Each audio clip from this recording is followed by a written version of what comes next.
Nous sommes le 24 décembre 2019. Chers téléspectateurs, mesdames et messieurs, bonjour et bienvenue sur cette plateforme de la télévision Renaissance. C'est le journal en langue française. Tout de suite, les titres. Certains éléments de l'armée burundaise impliqués dans la vente des munitions aux terroristes El-Shabaab en Somalie. Plus de précisions dans ce journal. Sur la page politique, le gouvernement burundais réagit sur la déclaration du président Donald Trump qui dit que le Burundi est l'un des pays qui menace la sécurité intérieure et extérieure des États-Unis d'Amérique. Le limogeage du président de la Fédération du basketball du Burundi n'est pas conforme à la loi selon Lydia Nsekera. Vous allez la suivre également dans ce journal. Voici pour le sommaire.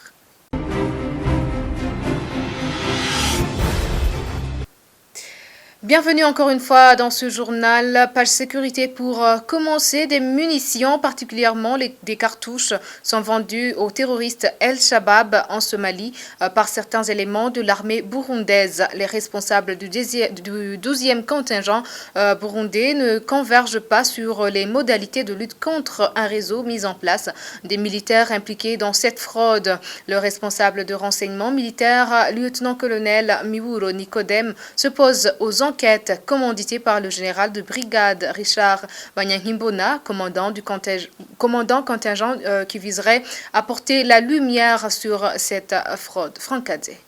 Un seul point a dominé l'ordre du jour de la causerie morale aux militaires du 12e contingent, la discipline. Cette séance a surtout concerné la fuite de munitions du 12e contingent, particulièrement les cartouches. Après échange, il a été prouvé qu'il existe tout un réseau de militaires impliqués dans ce trafic de munitions. Pire, ils les vendent à l'ennemi, c'est-à-dire aux terroristes somaliens El-Shabaab, selon nos sources militaires en Somalie. Les mêmes sources décrivent la déception qu'a affiché le commandant contingent face à cet acte criminel des militaires qui vendent des armes à leurs ennemis. Le général de brigade Richard Banyankimbona a affirmé avec regret qu'il s'agit d'un réseau bien organisé. Selon un participant dans cette causerie morale, le commandant contingent a été très surpris que ces militaires parviennent à avoir des clients des cartouches parmi les El-Shabaab alors qu'ils viennent de passer à peine un mois en Somalie. Cela lui a permis de confirmer qu'il s'agit d'un réseau qui est convoité par beaucoup de militaires de ce service, y compris ceux qui ont terminé leur mission et qui sont actuellement au Burundi. Dans l'entretemps, 2 militaires sont connus d'être de ce réseau grâce aux aveux de l'un d'eux. Il s'agit du premier sergent Kaneza Frédéric qui a dénoncé son complice adjudant Savou Moulemi, tous les deux anciens des partis et mouvements politiques armés dits ex-PMPA. Selon le premier sergent Kaneza, cet adjudant a déjà vendu plus de 1000 cartouches aux Somaliens de Masla pour $500.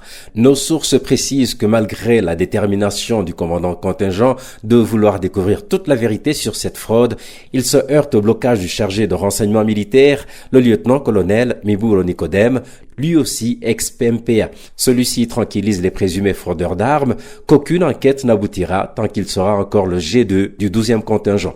Selon toujours nos sources, il utilise les termes du parti CNDD-FDD en disant par exemple que l'aigle est intouchable. Cependant, son implication traduirait, selon certaines sources, la complicité de certains officiers dans cette fraude qu'il veut protéger. Parmi les grandes conclusions de cette causerie morale, le commandant contingent a ordonné que ce réseau soit démantelé par tous les moyens, même si les militaires restent pessimistes quant à l'aboutissement de cet ordre, tant que le chargé de renseignement assure la protection de ce réseau de fraudeurs. Signalons que le 12e contingent burundais est composé des 52e, 53e, 54e, 55e et 56e bataillon AMISOM. Page politique, comme je venais de vous le dire, le gouvernement du Burundi dit avoir été choqué par les propos de Donald Trump. Le porte-parole du gouvernement, Prosper Ntahogwamiye, l'a dit lors d'un point de presse qu'il a animé ce lundi. Il réagissait sur la déclaration du président américain dans laquelle il avait mis le Burundi sur la liste des pays qui menacent la sécurité intérieure et extérieure des États-Unis. Le secrétaire général du gouvernement demande au président des États-Unis de retirer ses propos. Suivez. Du point de vue du gouvernement de la République du Burundi, le Burundi ne constitue pas une menace ni à la sécurité intérieure des États-Unis d'Amérique, ni à sa politique étrangère, ni à la stabilité de la région, contrairement à ce qui est dit dans ce communiqué qui se base d'une façon anachronique sur l'insurrection, la tentative de renversement des institutions démocratiquement élues, ainsi que les actes d'agression dont le Burundi a été victime depuis 2015. Le gouvernement de la République du Burundi tranquillise le président Donald Trump, son gouvernement et son peuple que le Burundi est en état de droit et pris de paix et engagé constamment à consolider la paix et la sécurité à l'intérieur et à l'extérieur de ses frontières, comme le témoignent différents efforts et sacrifices consentis par le Burundi à combattre le terrorisme. Les États-Unis d'Amérique le savent très bien en général, et le président Trump en particulier.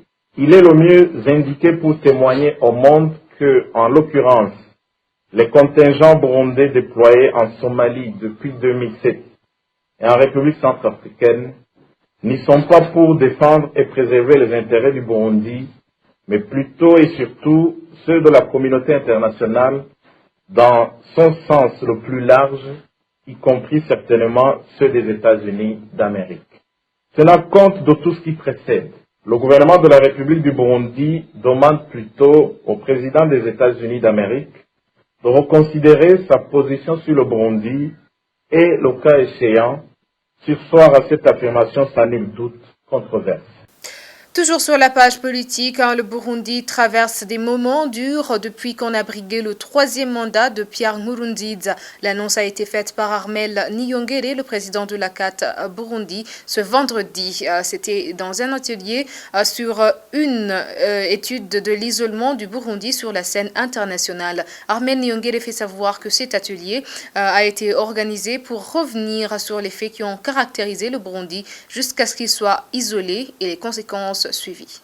Par rapport à l'isolement du Burundi, nous avons trouvé dans l'étude commandée par la CAT que cet isolement a causé beaucoup de dégâts par rapport à la situation socio-économique du Burundi. Il y a plus de monnaie étrangère, de devises au Burundi. On a déjà observé par le contenu de l'étude que même la population a été affectée par cet isolement du Burundi sur la scène internationale, mais nous sommes en train d'analyser ce que nous allons faire après l'étude. C'était pour essayer de revenir sur le contexte du Burundi, le contexte qui a poussé à ce que le Burundi soit isolé sur la scène internationale. Donc, ce que nous allons faire, c'est de faire un plaidoyer auprès des partenaires traditionnels et techniques du Burundi pour qu'on puisse arriver à ce que la situation soit améliorée. Poursuivons ce journal. Un chauffeur qui reverra à la hausse des frais de transport sans permission paiera une amende de 200 000 francs. Richard Niramewa, porte-parole de l'association des transporteurs du Burundi à Trabou, dit que si c'est nécessaire, il sera obligé d'être suspendu pendant un certain temps pour qu'il puisse se corriger. Richard Niramewa lance un appel à tous les chauffeurs de respecter les prix de transport, sinon ils seront punis par la loi. On lance un appel à tous les chauffeurs qui conduisent des véhicules de transport de ne pas faire la hausse des prix. Parce que s'ils le font autrement, ils seront punis par les lois du gouvernement et de la Trabou. Mais je dirais qu'il y a une décision prise par le directeur général au ministère de Transport qui dit qu'un chauffeur qui osera faire la hausse des prix, contrairement à la loi, il payera une amende de 200 000 francs. Dans notre association, je vous ai dit qu'il y a des règles à suivre par les règlements d'ordre intérieur. Nos lois punissent sévèrement un membre qui a un mauvais comportement. Ça veut dire que de nos côtés, dans notre association, le chauffeur doit être puni par la loi. S'il le faut, on le sanctionne pendant une certaine période pour qu'il puisse se corriger.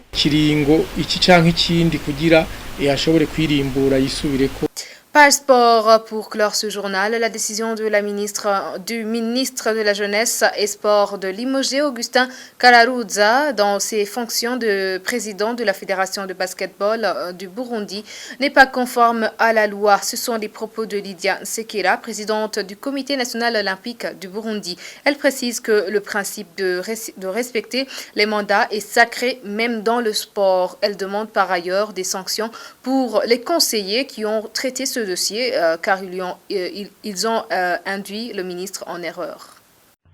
Il y a une motion de défiance qui a été écrite où on soulève des manquements. Et ces manquements, la responsabilité, ce n'est pas le comité exécutif seulement. Il y a le comité exécutif, les associations, les clubs et le ministère. Parce que quand on parle de compétition internationale et quand on parle de manque d'infrastructure, ce n'est pas un problème de la fédération. Ce n'est pas un problème de la fédération. Donc, les manquements soulevés, la forme même ne peut pas conduire à une suspension d'un comité exécutif. Et en plus, et que le ministère confirme le président soi-disant élu dans une assemblée qui n'a pas été tenue régulièrement, convoquée régulièrement. C'est ça le problème.